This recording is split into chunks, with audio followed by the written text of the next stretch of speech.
Imagina só trabalhar em um cartel mexicano e descobrir que o seu chefe quer passar por transformações corporais. Bem curioso, né? E é exatamente isso que acontece em Emília Pérez, de 2024, o filme que nós vamos falar no vídeo de hoje. Então, se você já assistiu esta obra e quer se aprofundar ainda mais no universo deste filme, ou se você ainda não assistiu e quer saber do que se trata e por que este filme está causando tantas polêmicas, fica nesse vídeo até o final que ele tá bem legal e bem interessante. Eu sou o Gabriel, esse é o canal Videoterapia. Se você é novo por aqui, se inscreva agora mesmo, que será bem legal ter você conosco. Deixe o seu like e um comentário no início do vídeo, que ajuda bastante a impulsionar o conteúdo. Se você ainda não me segue no Instagram, eu vou deixar aqui na tela. Me siga por lá, que eu sempre aviso quando sai vídeos novos. Chegou o momento de falar de um dos filmes mais polêmicos de 2024 e 2025. Esse filme chega aos cinemas brasileiros agora em 2025, mas ele já está andando pelos circuitos internacionais desde a metade de 2024. E é um filme que ele foi ganhando bastante notoriedade, todo mundo falando que era uma história revolucionária, que ia mudar completamente o cinema, um musical diferente de tudo que você já tinha assistido. E o filme recebeu 13 indicações ao Oscar 2025. É o filme com mais indicações que nós tivemos esse ano. Só que é claro que com todo esse sucesso, o filme também foi recebendo notoriedade para outras questões. Quando eu falo questões polêmicas, é no sentido negativo, porque eu podia falar questões polêmicas no sentido positivo, de ser uma obra ousada, que conseguiu trazer a cultura mexicana de uma forma diferenciada, para agradar os mexicanos, eles se sentiram representados, e isso incomodou os Estados Unidos, aquela coisa toda, por isso que ele é polêmico, mas não! Se você ainda não assistiu esse filme, fique tranquilo que nesse primeiro momento eu vou falar sem spoilers. Vou contar como foi a minha experiência assistindo o filme, vou falar das polêmicas, porque não dá pra desvincular uma coisa da outra, e depois eu entro na parte com spoilers. Eu falo a história completa do filme, conto o final pra vocês, e algumas curiosidades de bastidores também. Eu quero começar essa análise falando o seguinte: os envolvidos deste filme, o diretor, o Jacques Audiard, os atores, os roteiristas, todo mundo que trabalhou nesse filme desperdiçou uma grande chance. Esse filme aqui era pra ser uma obra-prima, porque a história do filme é maravilhosa, é uma história muito boa, eu adorei a história do filme, só que o problema dele é as questões problemáticas do filme. Isso colocou esse filme num outro ponto que distancia muito do seu objetivo, que era ser uma obra-prima, um filme grandioso. A ideia inicial desse filme era ser uma obra com a maior representatividade que Hollywood já viu na vida. Você ia olhar pra esse filme e falar, nossa, olha quantas pessoas que vão se identificar com essa obra. Esse filme era pra pegar assim todo mundo e falar, olha, estamos juntos nós vamos vencer o preconceito e acabar com tudo. Mas infelizmente o filme, ele fez o contrário. Ele juntou todos esses aspectos que eram pra ser inclusivos e transformou em um grande clichê, muito, mas muito preconceituoso em vários aspectos. E é triste isso, porque, gente, vai demorar muito para um outro filme com essa proposta surgir, ainda mais com esse fracasso de crítica e o hate que esse filme está recebendo na internet. E com razão, né? Porque as polêmicas aqui são polêmicas seríssimas. A gente vai falar melhor disso daqui a pouco. Então, olha só que interessante. Aqui, este filme, ele coloca uma mulher passando por essa transição de gênero de um jeito que foge do estereótipo que até então era apresentado sobre as pessoas que estão passando por essa transição. Porque a maioria das obras, quando vai retratar uma pessoa trans, sempre coloca com aquele estereótipo de que é uma pessoa sensível. Ah, mas ele já trabalha com arte, então pra ele é mais fácil passar por essa transição, entre aspas, tá? Estou aqui citando alguns estereótipos que a gente vê por aí. Ah, mas olha, ela é bailarina, então assim, ela já está num ramo mais sensível, mais delicado. Então sempre existem essas caixinhas que coloca esta personalidade que está passando por uma transição de gênero. Agora, esse filme aqui, ele vai na contramão de tudo isso. Coloca uma mulher trans liderando um cartel mexicano, ainda com a sua identidade física, seu RG masculino. Então isso aqui é muito interessante, porque quebra completamente a ideia de que, são pessoas sensíveis, são pessoas que você já acha que são pessoas trans. Não, não existe isso, tá? As pessoas, elas são o que elas são, independente da profissão. Só o fato de ser uma mulher trans já poderia garantir a morte dessa pessoa, né? Estamos falando aqui de um cartel mexicano, não é uma brincadeira isso. Se em profissões mais simples as pessoas morrem, né, por ser diferentes da sociedade imagina no cartel mexicano. E quem interpreta este personagem é a Carla Sofia Gascón, que nós conhecemos muito bem por conta das polêmicas que estão surgindo, né? Essa líder do cartel, ela contrata uma advogada, que é a Rita Mora, interpretada por Zoe Saldanha, para cuidar de todo esse procedimento estético,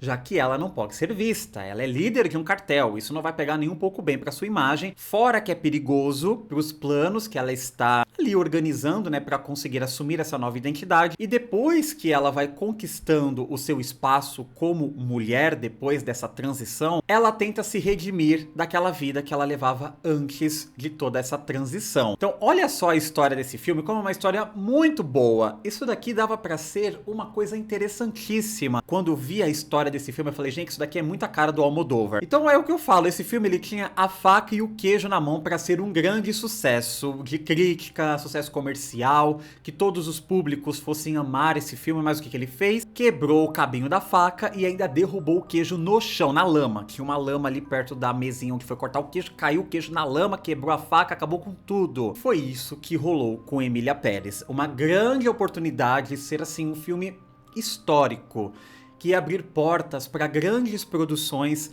abordando esse tipo de tema, trazendo o cinema mexicano, trazendo obras internacionais cada vez mais para o mainstream, coisa que Ainda Estou Aqui está fazendo e muito bem. Nossa, que filme perfeito. Então esse era para ser o ano da representatividade no Oscar, que finalmente as pessoas estão conquistando seu espaço. O gênero de terror entrou com força no Oscar em 2025. Nós temos uma produção com uma protagonista trans que está concorrendo a melhor atriz, que é o caso da Carla Sofia Gascón. Isso é uma vitória gigantesca para o Oscar. Nós temos um filme que aborda esse tipo de tema com 13 indicações, um recorde também. Só que o filme, infelizmente, ele não estabeleceu uma coluna forte para lidar com esses temas. O filme se passa no México, mas nós não temos nenhum artista mexicano nesse filme. E ainda a desculpa da diretora de elenco é: nós não encontramos mexicanos talentosos. Meu amor, eu dou a minha cara a tapa que você não ia encontrar um mexicano talentoso. Eu duvido, mas assim, você, quando tá fazendo uma obra sobre um país, você fuça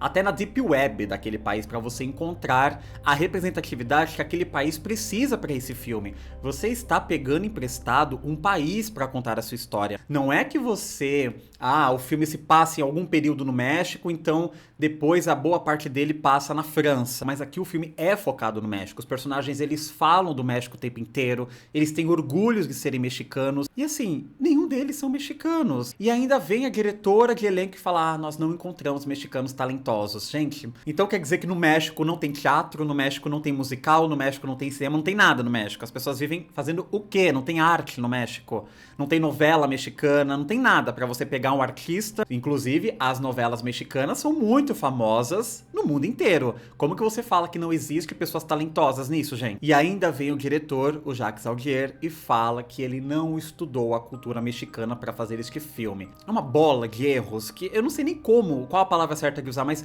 é uma coisa que vai pegando tantos erros, você fica, gente, como pode? Estamos falando aqui de uma produção de 25 milhões de euros, tá? Então assim, não é uma produção barata. Não tem como você falar assim, não dava pra contratar um conselheiro técnico mexicano pra me ajudar, sei lá, nos cenários, porque o filme ele não foi filmado no México, ele foi filmado na França. E tem muita diferença, é por isso que a população mexicana ficou revoltada com esse filme, porque não aborda a realidade daquelas pessoas. Nós já passamos por isso também. Lembra daquele filme Turistas, um filme de terror, mas se passa no Rio, e aí conta a história de um grupo de pessoas que sequestram os turistas pra arrancar os órgãos. Lembra desse filme? Fez muito sucesso, mas também conta uma versão completamente distorcida do nosso país, pelo amor de Deus. E os brasileiros ficaram muito revoltados. Então, o que eu acho que o Jacques Audier deveria ter feito com esta obra, já que você não quer seguir fielmente a cultura daquele lugar, você não quer pesquisar a fundo a cultura e como as pessoas reagem a determinadas situações naquele espaço, cria um país fictício, aí você não deve nada a ninguém.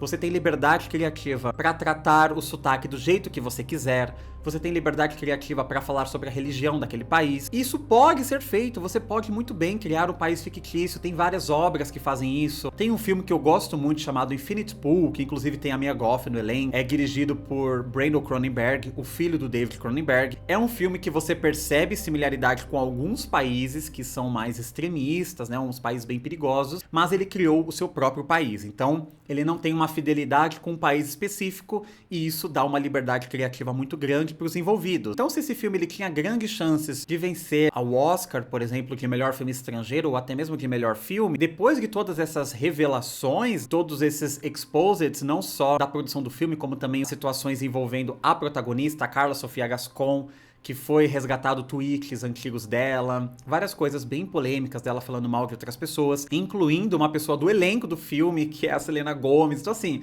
gente, olha, é muito estranho. Tem coisa que não dá mais pra acontecer. Já estamos cansados dessa figura estereotipada mexicana ou de qualquer outro país latino que sempre vem com o mesmo estereótipo, aquele filtro amarelado que eu tenho ódio disso. Uma amiga minha foi pro México, ela falou: Gabriel, a coisa que eu mais estranhei do México é que não tem filtro amarelo nas coisas. Olha, se você afastar todas essas polêmicas do filme, vamos supor que o filme, ele cumpriu tudo bonitinho, sabe? Ele fez tudo certinho, não teve nenhuma dessas polêmicas. O filme seria muito interessante. Na verdade, o filme é interessante. Eu, de certa forma, gostei do filme. Eu não achei a história horrorosa, sabe? Aquele filme inassistível. Jamais, tá? Inclusive, eu fiquei até o final do filme. Na sessão que eu estava, ninguém abandonou a sessão. A galera assistiu. O meu pezinho ficava batendo enquanto eu ouvia as músicas. Eu me envolvi em vários momentos do filme. Eu acho que tem pontos nesse filme que são bem criativos. Transições das cenas faladas para cenas cantadas. Tem algumas cenas que são muito boas. E ele é um musical que ele quebra também o estereótipo de um musical.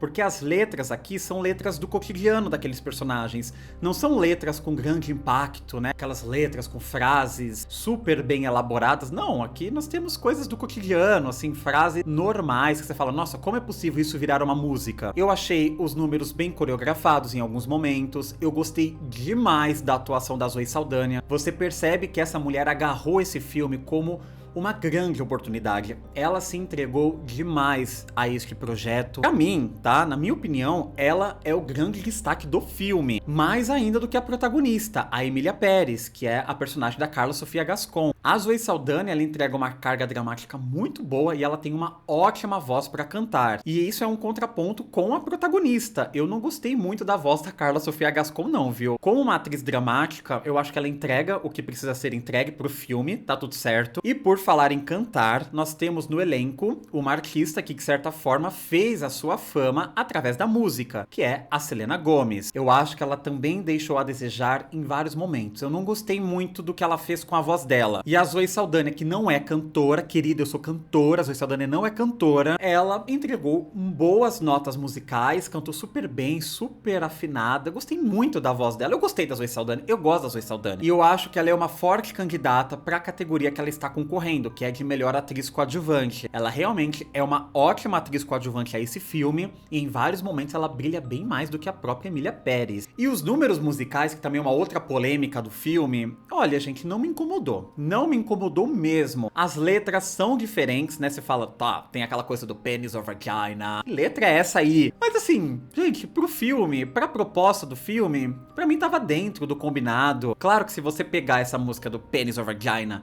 e botar, sei lá, em um Moulin Rouge da vida, não vai combinar. Mas pro que está sendo tratado no filme, as músicas funcionam, então pra mim isso não é um problema. Gente, eu volto a dizer, o problema desse filme são os problemas, porque o filme em si entrega um filme interessante, ele não é um filme ruim, mas tentando isolar as polêmicas da obra pra eu conseguir fazer uma análise, porque a ideia aqui é fazer a análise do filme, eu achei uma obra satisfatória. Eu não achei esse filme horroroso. Nossa, não tem como assistir, esse filme aqui é péssimo, as atuações são horrorosas. Não. Poucas coisas aqui dá pra ser justas com esse filme. E nesse ponto, eu discordo de quem fala que as atuações são horrorosas, que o filme é inassistível. Eu discordo, tá? Agora, por todas as questões polêmicas, eu concordo plenamente. O filme, ele precisa sim arcar com as consequências dessas escolhas narrativas, porque o diretor, ele teve a oportunidade de fazer diferente e ele não fez. Concordo também com as polêmicas envolvendo a protagonista, a Carla Sofia Gascon. Eu acho que ficou péssimo pra imagem dela, esses tweets antigos e ela vindo à tona agora falando que não representa quem ela é. Ela realmente pode ter evoluído o seu pensamento e a sua cabeça ao longo dos meses, ao longo dos anos, porque o ser humano, ele erra e depois ele se reconserta, mas nós temos tantas pessoas que usam esse discurso do tipo, ai, olha, eu mudei, tá? Aquilo não me representa mais, está fora de contexto. Nós temos tantas pessoas malvadas que usam esse discurso apenas para camuflar a verdade, que é difícil acreditar até quando alguém fala a verdade. Então, se a Carla Sofia Gascon está dizendo a verdade, que ela realmente não é mais aquela pessoa, e sabe, que em algum surto que ela teve na cabeça dela, ela cometeu essas atrocidades nas redes sociais, mas que hoje ela enxerga as coisas diferentes, que bom pra ela. Que ela use isso pra ser um ser humano melhor, pra fazer as coisas melhor, como a sua própria personagem faz no filme. E aqui entra um ponto que eu falei, gente, é muito assim, a vida imita a arte. A personagem dela no filme, quando ela assume a identidade de Emília Pérez por completo, ela tenta corrigir erros do passado dela com uma outra identidade. E é exatamente o que a Sofia Gascon está fazendo neste momento. Ela está tentando arrumar questões do seu passado, que ela mesma causou. Ninguém causou isso por ela, foi ela que causou, assim como o seu personagem no filme. Então, vale reforçar, é um filme com uma ideia muito boa, eu gostei da história do filme, eu gostei de alguns momentos do filme, então se você quer ter a sua experiência com o filme, a única forma é assistindo o filme.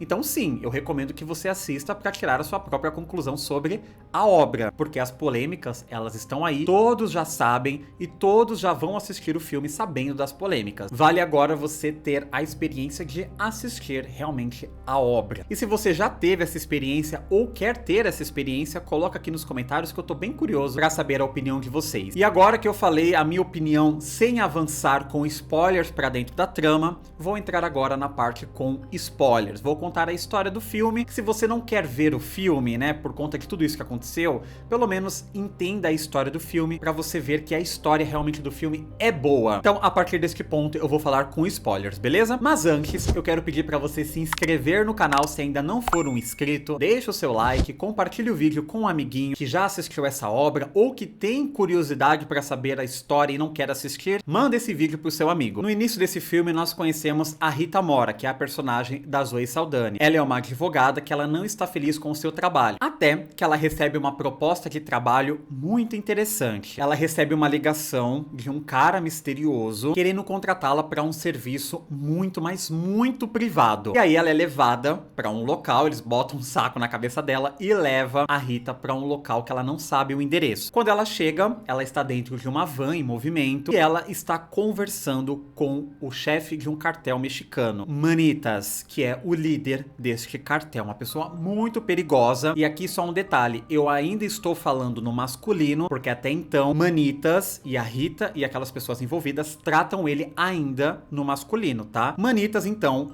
conta pra Rita que ele está contratando os serviços dela para ajudar em uma questão muito particular. Quer passar por uma cirurgia de afirmação de gênero. Começar a viver a vida que sempre sonhou, no corpo que ele sempre sonhou ter. A grana que Manitas ofereceu é gigantesca, tipo assim, 2 milhões de dólares. Aí a Rita fala, tá, mas eu não sou cirurgiã, eu não posso te ajudar nesse aspecto. E ela conta pra Rita que precisa de um lugar super secreto pra fazer essa cirurgia, que isso não pode vazar na mídia. Manitas tem planos pro futuro, e esses planos envolvem uma nova identidade. Então tá tudo muito bem pensado aqui. Bom, então a Rita aceita esse trabalho e ela vai procurar o melhor especialista para fazer essa cirurgia. Então ela consulta médicos em Bangkok, que aí rola aquela musiquinha do Penis of Vagina, que viralizou na internet e tal. Depois ela vai em Tel Aviv também conhecer um outro centro cirúrgico, até que a Rita encontra um cirurgião que concorda em realizar o procedimento e, é claro, mantendo a identidade de Manitas em segredo. Mas tem uma questão curiosa. Manitas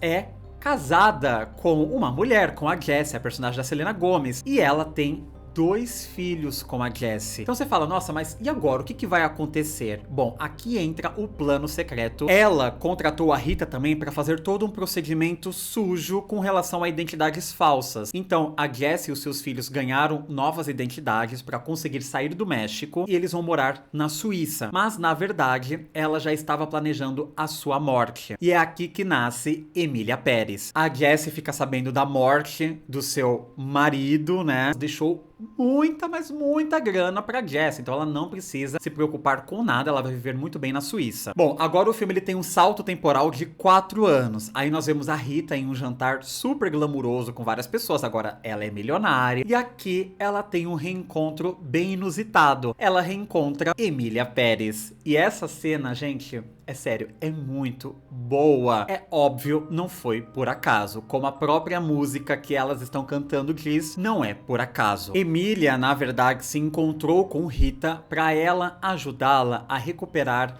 a sua antiga esposa, a Jess, e também os seus filhos. Ela quer se aproximar de sua família, mas ela não vai dizer nada sobre o seu passado. Ela vai dizer que ela é uma prima distante de Anitas, e é isso que acontece. Então a Rita consegue recuperar a Jess, todos voltam pro México. E a Emília Pérez tem muita grana, porque fez muita fortuna sendo líder de um cartel, aquela coisa toda. E as coisas vão se desenrolando. A Jess, como está viúva, ela se apaixona por um tal de Gustavo Brum, que também é um cara ali do crime, e ela começa a compartilhar isso com a sua amiga, a Emília Pérez, né? Até que rola um encontro da Emília, a Rita e uma mulher que estava desesperada atrás de seu filho desaparecido. Um jovem que desapareceu por conta do crime organizado do México, e isso acaba tocando o coração de Emília. Então ela fala, e se nós fizéssemos uma fundação destinada a encontrar pessoas desaparecidas? Porque esta é uma realidade. E em muitos casos, o desaparecimento desses jovens tem a ver com a própria Emília Pérez do passado, né? Como Emília Pérez tem conexão com o crime organizado, ela conhece as pessoas, então ela usa os seus capangas para se conectar com essas outras pessoas do crime organizado, e essa ONG, ela vai fazendo bastante sucesso, vai colocando Emília Pérez em destaque. A Emília acaba conhecendo uma mulher que é a Epifânia, ela se apaixona loucamente por essa mulher, então as duas começam a sair juntas, elas ficam apaixonadas, a Emília fica loucamente apaixonada por ela, as coisas vão caminhando, mas a Jessie quer viver o seu romance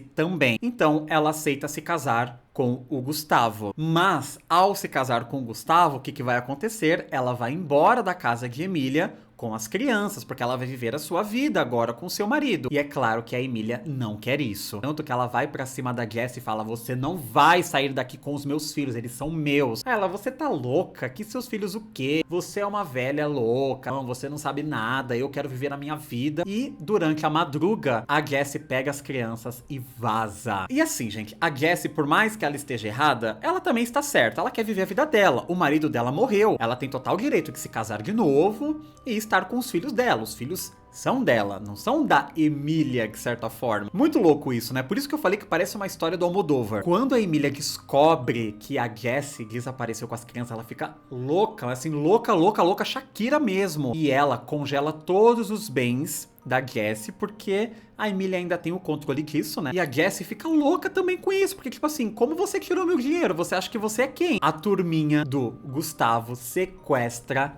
a Emília Pérez. E aí causa uma comoção na cidade, né? Porque a cidade ama a Emília Pérez, já que ela está ajudando a encontrar os corpos das pessoas desaparecidas, aquela coisa toda. E a Rita agora está com um problemão, ela precisa encontrar a sua amiga. Como uma forma de ameaça, eles mandam, ó, 3 dedinhos de Emília Pérez pelo correio. Não foi pelo correio, foi por um despachante, mas manda pra Rita, pra ver que eles estão falando sério. E cada dedo representa 10 bilhões de dólares. Ou seja, a Rita vai ter que conseguir 30 milhões de dólares pra resgatar Emília. Mas a Rita, como conhece um pouco do crime organizado, e principalmente os ex-contatos de Emília, reúne uma tropa pra chegar metendo o louco naquele local de encontro. E aí começa uma confusão, a Rita chega com dinheiro, ela fala que quer ver a Emília, mas aí eles não querem mostrar a Emília, começa uma briga, e é nesse momento de muito desespero que Emília confessa pra Jessie que ela era o seu marido. Ela se arrepende, mas é tarde demais. Eles precisam da grana, o marido dela, o Gustavo, tá muito louco, então eles pegam o carro, enfiam a Emília Pérez no porta-malas e eles saem dirigindo. Aí começa uma briga dentro do carro da Jessie com o Gustavo. Ela fala, olha, eu não quero mais. E o carro acaba saindo da estrada. O carro começa a rolar ribanceira e explode do nada, tá? Do nada. Não é que sobe um foguinho e depois explode. Não, do nada. Explodiu o carro. Quem assiste os Simpsons vai encontrar uma similaridade, porque nos Simpsons qualquer coisa explode, né? O carro encosta na trave de um gol ali do campo de futebol e explode. E mata todo mundo que estava lá dentro. A Emília Pérez, que estava no porta-malas, o Gustavo e também a Jessie. A Rita chega e vê o carro explodindo e agora ela ela que assume a guarda das crianças. E o filme termina com todos marchando nas ruas do México. Essa cena é bem constrangedora, né? Porque eu achei meio que um afronte contra a cultura mexicana. Eles ergueram uma boneca da Emília Pérez e estão andando com aquela boneca. De mau tom isso, né? Não precisava desse final não, gente. Na verdade, não precisava de nenhuma polêmica desse filme, né, diretor? E este é o final do filme. A Emília Pérez morreu de um jeito muito sem clima.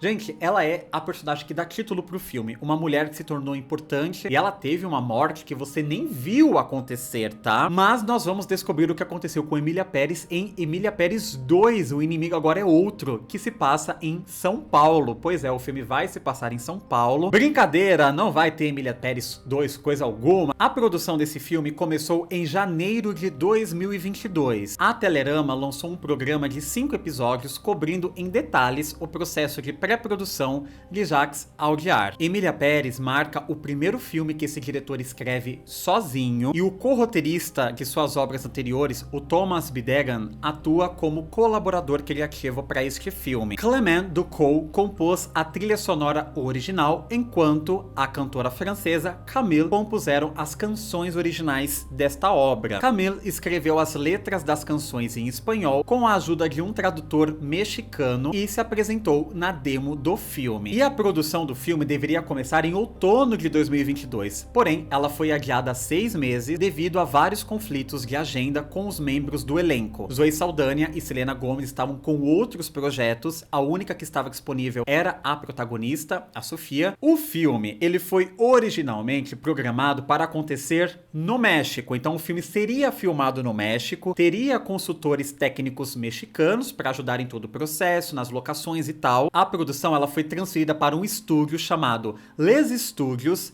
perto de Paris. Então, assim, a produção mudou completamente os rumos. E isso foi uma decisão do diretor. Ele sabia que seria difícil gravar nas ruas mexicanas por conta do clima e tal. Então, ele queria ter controle total da produção. Porém, não teve um consultor mexicano. Teve consultores latino-americanos, mas enfim, né? Então as filmagens começaram oficialmente em maio de 2023, indo até julho do mesmo ano. E eles queriam colocar um ator pra fazer a versão masculina de Emília Pérez. Eu tô falando assim de uma forma rude, tá? Mas só pra exemplificar. Mas aqui, só pra vocês entenderem, né? A versão da identidade masculina de Emília Pérez. Só que a Gascon, ela achou melhor ela interpretar a versão masculina da personagem também. Então a Sofia achou isso interessante e falou, não, deixa que eu mesma interpreto estas cenas, né? Faz uma maquiagem, coloca umas tatuagens no rosto e ficou uma transformação bem interessante. Era uma chance de ouro. Era uma chance de ouro dessa mulher. Imagina se ela ganha o Oscar de melhor atriz. Isso ia ser tão significativo para todas as mulheres trans, homens trans. Isso ia abrir portas gigantescas para Hollywood.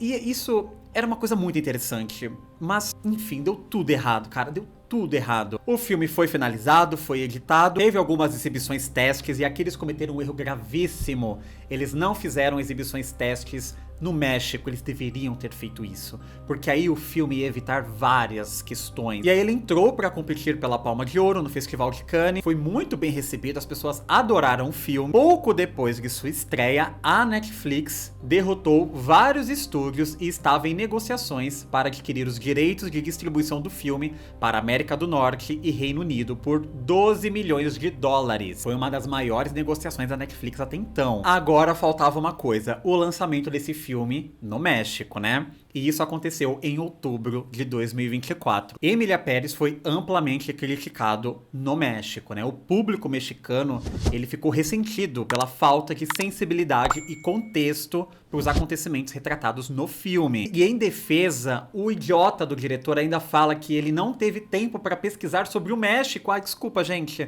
Eu tô falando do país de vocês, mas olha, eu não tive tempo de pesquisar, nem dei o Google, tá? Nem sabia que não tinha filtro amarelo aí na visão de vocês. Sorry. E ele deu essa declaração no México e a galera ficou enfurecida e com razão, né? Pelo amor de Deus, gente. E aí, quando o filme terminou, os mexicanos sentiram falta também de atores mexicanos no filme que fala sobre o país deles. E aí, a diretora de elenco, a tonta da Carla Hu, ela falou que não encontrou pessoas talentosas para conseguir se encaixar no perfil que ela queria pro filme.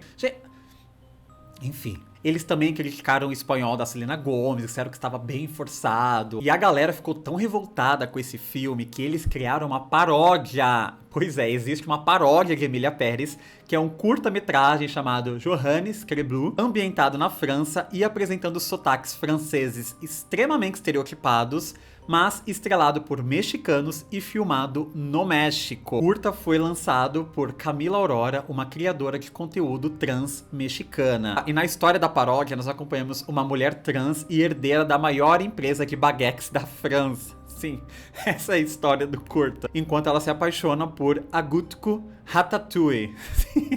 Ratatouille, um homem trans e chefe rival da maior empresa de croissants da França. E assim, gente, o filme viralizou, né? Chegou às redes sociais, tá disponível aqui no YouTube, é muito engraçado. Bom, então assim, o filme ele foi amplamente criticado no México, teve esse curta-metragem muito engraçado, várias questões também ali, né, envolvendo a fotografia do filme, inclusive o diretor de fotografia mexicano Rodrigo Prieto, ele descreveu a experiência desse filme como ofensiva e completamente inautêntica. Ele falou que isso não representa a fotografia daquele país, que ele até tentou entrar em contato com a produção para de repente fazer alguns reshoots nas cenas que se passam na cidade do México, para trazer mais veracidade para as cenas, mas nunca responderam os seus e-mails. Bom, o filme estreia oficialmente aqui no Brasil no dia 6 de fevereiro de 2025. Ele teve algumas exibições antecipadas, que foi desta forma que eu assisti o filme. Vocês pretendem assistir esse filme no cinema, ou vão esperar chegar em home video, ou não vão assistir? Inclusive foi por isso que eu quis trazer essa parte com spoilers e contar a história do filme, porque eu sei que muitas pessoas não vão assistir, mas pelo menos agora vocês sabem a história do filme e o que acontece. Muito obrigado por terem assistido o vídeo até aqui, foi bem interessante trazer este conteúdo pra vocês, espero que vocês tenham gostado. Um beijo e eu vejo vocês no próximo vídeo. Tchau!